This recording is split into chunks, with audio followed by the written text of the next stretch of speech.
कांग्रेस नेता हाय हाय नारी जाति को असम्मान भारतवासी सहिबे नाई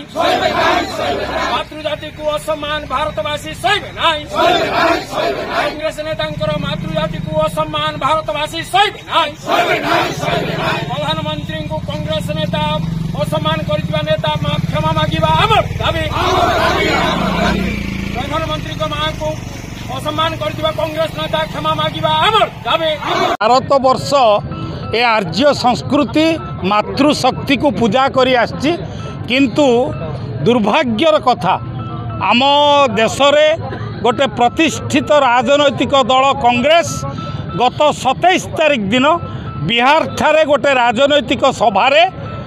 आमर आदरणीय यशस्वी प्रधानमंत्री नरेंद्र मोदींकर स्वर्गीय मां को जो भली भाव में अशालीन मंतव्य देइचंती यह खाली तांको मां को नुहे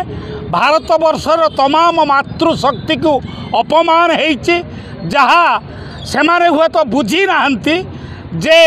यही मातृशक्ति को अपमान करी रावण ध्वंस होइछि यही मातृशक्ति को अपमान करी कुरुवंश ध्वंस होइछि सेमिति भाव में कांग्रेस दलर ध्वंस आगामी दिन में आसूची ए कथा को हुए तो से बुझी नांती से भली कथा को भारतीय जनता पार्टी कार्यकर्ता मातृजाति को अपमान हेले केबे सहिबे नाही तेणु सारा भारत वर्ष रे भारतीय जनता पार्टी तरफ ए संपर्क में प्रतिवाद चली।